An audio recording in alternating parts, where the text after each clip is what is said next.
বাঁচায়া দেবেন।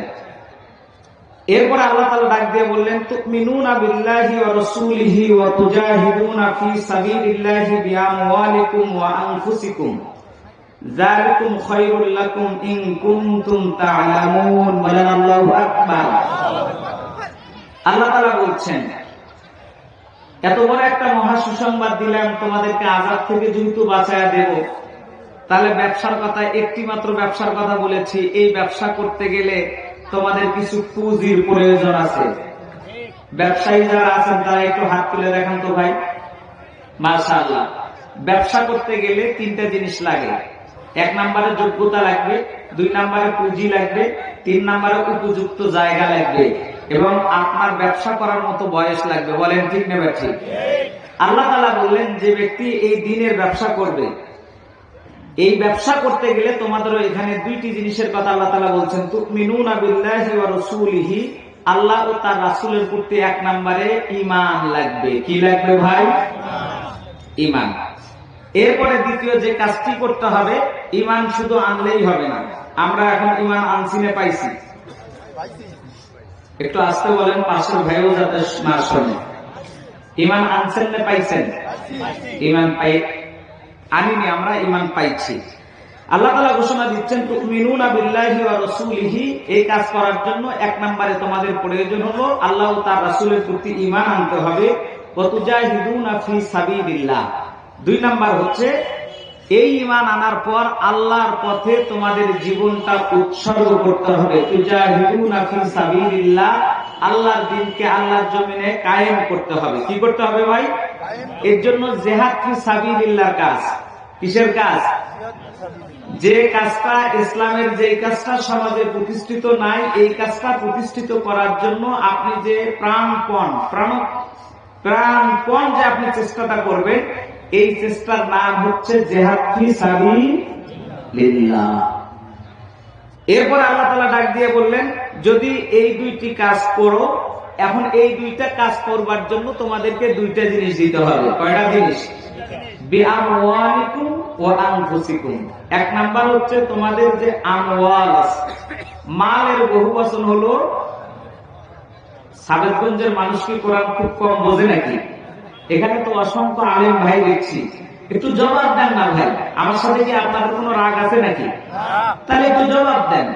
আল্লাহ তাআলা 1 নম্বরে বললেন বিআমওয়ালিকুম, তোমাদেরকে মাল দিতে হবে। ওয়া আনফুসিকুম, শুধু মালটা দিলেই হবে না, এর সাথে তোমাদেরকে জানটাও দিতে হবে। কি দিতে হবে? জানও দিতে হবে। যদি এই 2টি জিনিস দিতে পারো, তাহলে যালিকুম খায়রুল লাকুম ইন কুনতুম তা'লামুন। যালিকুম খায়রুল লাকুম, এইটাই তোমাদের জন্য সবচেয়ে উত্তম কাজ। ইন কুনতুম তা'লামুন, যদি তোমরা বোঝো। চিৎকার দিয়ে বলেন সুবহানাল্লাহ। মা-বোন যারা আছেন, একটু মা-বোনদের একটা স্বভাব আছে, সেটা হলো প্রধান বক্তা না আসা পর্যন্ত যত প্রকারের গল্প গুজব আছে তারা এগুলো করতে থাকবে। তা আজকের এই সাবেতগঞ্জের মা-বোন এমনটা হবে না ইনশাআল্লাহ, নাকি বলেন? এই জন্য আপনারা একটু কান লাগায় শুনবেন। এরপর আল্লাহ তাআলা বললেন, এখন যদি তোমরা এইটা বোঝো, এই ঈমান আনার পর জিহাদ ফি সাবিলিল্লাহর কাজ যদি তোমরা করতে পারো, তোমাদের জান এবং কি দ্বারা? এ পাশের ভাইয়েরা পায় না, জান এবং কি দ্বারা? মাল দ্বারা। আর এটাই হচ্ছে তোমাদের জন্য কল্যাণকর কাজ। ইন কুনতুম তা'লামুন, যদি তোমরা বোঝো। প্রথমে তোমাদেরকে আযাব থেকে মাপ দিতে চাইছি, আযাব থেকে রক্ষা করতে চাইছি।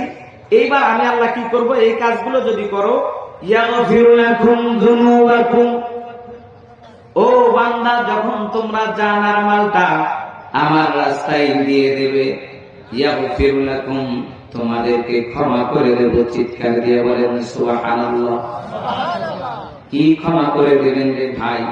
আল্লাহ তাআলা সুন্দর করে ডাক দিয়ে বলছেন, যুনুবাকুম, জীবনে যত পাপ করেছো, গুনাহ করেছো, যত অন্যায় করেছো, জুলুম করেছো, নির্যাতন করেছো, আল্লাহ তাআলা বলেন যুনুবাকুম, বান্দার হক নষ্ট করেছো, সেইটা ব্যতীত আল্লাহর সাথে আপনি যা গাদ্দারি করেছেন, আল্লাহ যে হক গুলো আদায় করতে পারেন নাই, আল্লাহ বলেন এমন জুনুবি গুলো, এমন পাপ গুলো আমি রব তোমাকে মাফ করে দেব। আরো আসতে বলেন সুবহানাল্লাহ। যুনুবাকুম, ও ও বান্দা, শুধু তোমাদের পাপ গুলো মাফ করে দেব না, ওয়াইদখিলকুম জান্নাতিন তাজরি মিন তাহতিহাল আনহার, 2 নাম্বার পুরস্কার দিয়ে দিলাম। 3য় নাম্বার আরেকটি পুরস্কার দেব, ওয়াইদখিলকুম, তোমাদেরকে প্রবেশ করাবো জান্নাতিন তাজরি মিন তাহতিহাল আনহার, এমন জান্নাতে প্রবেশ করায় দেব যার তলদেশ দিয়ে নহর সমূহ প্রবাহমান। আর একটু আসতে বলেন সুবহানাল্লাহ। ওয়া মাসাকিনা তাইয়িবাতান ফি জান্নাতি আদ, যালিকাল ফাওজুল আযীম। ওয়া মাসাকিনা তাইয়িবাতান ফি জান্নাতি আদ, ও বান্দা, এমন জান্নাত তোমারে ঢুকায়া দিলাম, যে জান্নাতটার চিন্তা হয়তো তোমার মস্তিষ্কের ভিতরে ছিল না। আর এমন জান্নাত যখন তুমি পাবে, যার বিশালতা হলো শুধু এই দুনিয়ার সমান নয়, এই দুনিয়া এবং আসমানের মাঝামাঝি যত জায়গা আছে তার আছে বড় বিশাল জান্নাত তোমাদের দান করে দেব। যালিকাল ফাওজুল আযীম, এইটা পাওয়ার পরে তোমাদের জন্য আর কোনো পাওয়ার আকাঙ্ক্ষা থাকবে না, ইচ্ছা থাকবে না। যালিকাল ফাওজুল আযীম, যালিকা ওইটাই ফাওজুল আযীম, বান্দার জন্য হচ্ছে এত বড় পাওয়া, এত বড় আনন্দ, এত বড় খুশি। যালিকাল ফাওজুল আযীম, যে জান্নাতের বিশালতা, প্রশস্ততা, যেটা তোমাদের কাছে পরিমাপের কোন যন্ত্র নাই। চিৎকার দিয়ে বলেন সুবহানাল্লাহ। সম্মানিত ভাইয়েরা আমার, এ পর্যন্ত 3টি আয়াতের অর্থ বললাম। আরেকটি আয়াত বাকি থাকলো, এখনই বলবো না পরে শুনবেন? জি, এখনই বলে দিয়ে তাহলে আমার আলোচনা শেষ করে দিয়ে প্রধান বক্তারে ডাক দিই নাকি? হ্যাঁ, আচ্ছা, আপাতত এই 3টি আয়াতের আলোচনায় থাক। এখন যেহেতু তাফসীরুল কোরআন মাহফিল, আমরা তাফসীর শোনার জন্য এখানে এসে বসেছি, বলেন ঠিক না ভাই? তাফসীর শুনবেন তো ইনশাআল্লাহ? তাহলে সম্মানিত ভাইরা আমার, কাজ একটি। কয়টি কাজ?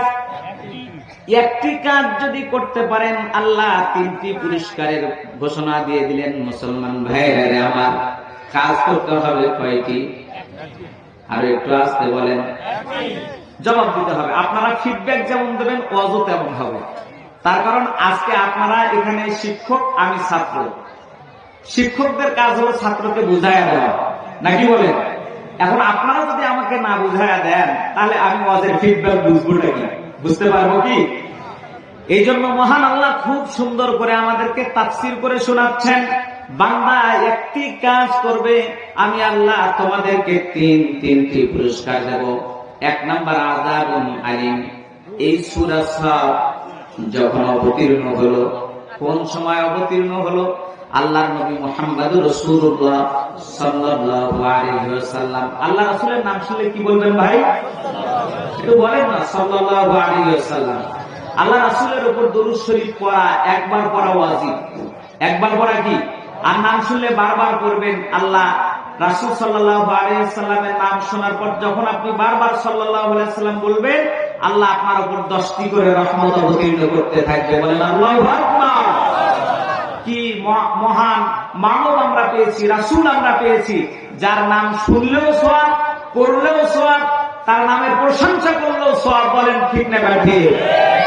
সম্মানিত ভাইরা, মহান আল্লাহ সুবহানাহু ওয়া তাআলা সুন্দর করে ডাক দিয়ে বলছেন, এই সূরাতুস সাদ ওই সময় অবতীর্ণ হলো। আপনাদের মতো একদল সাহাবী এরকম বসে আছে, তারা বলা বলি করতে লাগলো যে আমরা এমন একটি কাজ যদি পাইতাম, যে কাজ পাইলেই, যে কাজটা করলেই সেই কাজের মাধ্যমে আল্লাহকে আমরা সন্তুষ্ট করে জান্নাত আমরা লাভ করতে পারতাম। বলেন সুবহানাল্লাহ।